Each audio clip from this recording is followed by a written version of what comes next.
Students, हम आज ninth class की कक्षा का संख्या पद्धति गणित का चैप्टर पढ़ेंगे। गणित संख्या पद्धति मैथ, ये इंग्लिश में कहते हैं नंबर सिस्टम। क्या बोलते हैं? नंबर का सिस्टम। इसमें नेचुरल नंबर होते हैं, होल नंबर होते हैं, पूर्णांक होते हैं। अभी इसी की बात करेंगे। परिमित संख्याएं अभी आपके कोर्स में जब आएंगी तो परिमित संख्या बताएंगे, अपरिमित आएंगे और फिर वास्तविक संख्या बताएंगे। परिमित अपरिमित को मिलाकर वास्तविक कहते हैं। नेचुरल नंबर क्या होते हैं आप पहले से जानते आ रहे हो, 1 2 3 4 5 डॉट डॉट डॉट। ये नेचुरल नंबर है। प्राकृतिक संख्या है, प्राकृतिक संख्या है। ये पूर्ण संख्या है, पूर्ण।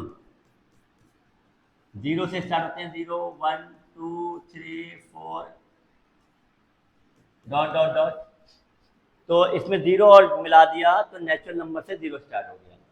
इंटीजर पूर्णांक दोनों टाइप के होते हैं, 0 होता है इसमें और +1 या -1, +2 या -2, +3 या -3 डॉट डॉट डॉट अनंत तक होती हैं। ये आप पहले कक्षाओं पढ़ चुके हैं। जो भी प्राकृतिक तौर पर जो नंबर दिए गए हैं कुछ ना कुछ होता है, 1 2 3 4 उनको प्राकृतिक संख्या नेचुरल नंबर कहा जाता है। उसमें शून्य मिला दिया, जो पूर्ण संख्या है, पूर्ण माने उसमें शून्य भी आ गया, होल नंबर आ गए। और पूर्णांकों को माइनस के नंबर उदाहरण में भी कैलकुलेट किया गया है। इन्होंने पिछली कक्षाओं में संख्या रेखा पढ़ चुके हैं, वहां आप ये पढ़ चुके हैं विभिन्न प्रकार की संख्याओं को संख्या रेखा प्रकार निरूपित, दर्शाया, दिखाया जा सकता है। देखिए आकृति में एक नंबर दिया है 0 से आगे के नंबर क्या लिए? प्लस के लिए। पीछे की ओर क्या लिए हैं? माइनस के लिए। सिर्फ संख्या रेखा है। ग्राफ जो प्लॉट करते हो कोऑर्डिनेट ज्योमेट्री, निर्देशांक ज्योमेट्री, उसमें एक्स अक्ष और वाई अक्ष दोनों होते हैं। इसमें सिर्फ एक्स अक्ष पे सवाल चलेंगे। अभी एक लीनियर लाइन पे चल रहा है, संरेखित लाइन चल रहा है। जब निर्देशांक ज्योमेट्री आएगी तो ये एक्स अक्ष और वाई अक्ष हो जाएगा, दो अक्ष हो जाएगा। और जब 11 12 में जाओगे तो ये कक्षा जो है जेड एक्सिस तक पहुंच जाएगा और 4th डायमेंशन पहुंच जाएगा।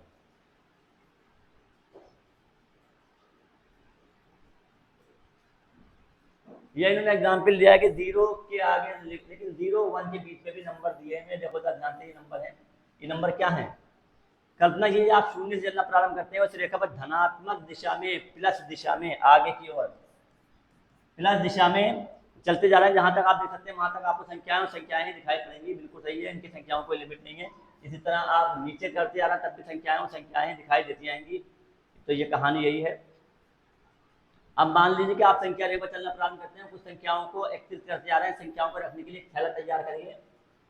बड़ी अच्छी एक्टिविटी से काम कराते हैं ताकि बच्चों की, कमजोर से कमजोर बच्चों की भी समझ में आ जाइए। आप लोग ध्यान से देखें, कोई ऐसी कुछ कहानी नहीं होती है, लेकिन आप लोग इसको चैप्टर पढ़ना नहीं चाहते हैं, सीधा सवाल कराते हैं। कुछ टीचर्स भी ऐसे होते हैं जो चैप्टर को पढ़ाना नहीं चाहते हैं, सीधा सवाल कराते हैं। मेरी सलाह है कि चले चैप्टर पढ़ाएं ताकि मजा आए पढ़ने में। फिर सवाल होंगे, प्रश्न होंगे तो हल करने में मजा आता है। प्राकृतिक संख्याएं देखो ध्यान से। प्राकृतिक जिन्हें हमने नेचुरल नंबर कहा, तो जो शब्द बढ़ती जाती है, क्या आप बता सकते हैं? क्या आप परिमित रूप से अनगिनत अनेक प्रकार की संख्या जाती है। आपको याद होगा हम संख्याओं को प्रतीक एन से प्रदर्शित करते हैं, बता दिया। तो अब आप घूम जाइए, विपरीत दिशा में चलते हुए उठाइए और सीधी थैले रख दीजिए तो पूर्ण संख्याएं आएंगी। 0 जो पीछे नंबर 0 आ गया उसको भी ले लिए तो डब्ल्यू से प्रदर्शित कर दिया। जो डब्ल्यू मिला दिया तो क्या हो गया? ये आपका हो गया होल नंबर जो बताया हमने। अब आपको अनेक निगेटिव वाले भी दिखाई देंगे। इन सभी ऋणात्मक को आप थैले डाल दिए तो क्या आ जाएगा? पूर्णांक इंटीजर्स आ जाएंगे। इसे प्रतीक Z से प्रदर्शित किया जाता है। प्रतीक Z से प्रदर्शित किया जाता है। ध्यान रखें Z क्यों है? Z भी इन्होंने बताया। Z जर्मन शब्द जहलीन से लिया गया, जिसका अर्थ है गिनना, काउंट करना। जहलीन Z जर्मन शब्द है, जर्मन से निकला जहल, जिसका अर्थ है संख्या, यानी संख्या या गिनना। अब अभी भी संख्या रेखा बची रहती है। थैले में हमने माइनस वाली संख्या रख ली और प्लस वाली संख्या रख ली, बची रहती है। निश्चित रूप से रेखा पर संख्याओं की बची रहती संख्याएं बटे में हैं, फ्रैक्शनल हैं, भिन्नात्मक हैं। 1/2, 3/4 या इतनी संख्याएं। यदि आप इस प्रकार की संख्याओं को थैले में डालें तो परिमित संख्याएं पर आ गए आप, परिमित संख्याएं। ठीक है, चलिए बस इसके बाद हम दूसरे चैप्टर में चलेंगे। और परिमित संख्याओं के बाद संग्रह, परिमित संख्याओं के संग्रह को क्यू से प्रदर्शित करते हैं। क्यू अंग्रेजी शब्द क्वोशंट है। क्वोशंट का मतलब होता है शेष। जो आप जब डिवाइड करते हो तो क्वोशंट आता है भागफल। क्वोशंट ये होता है भागफल।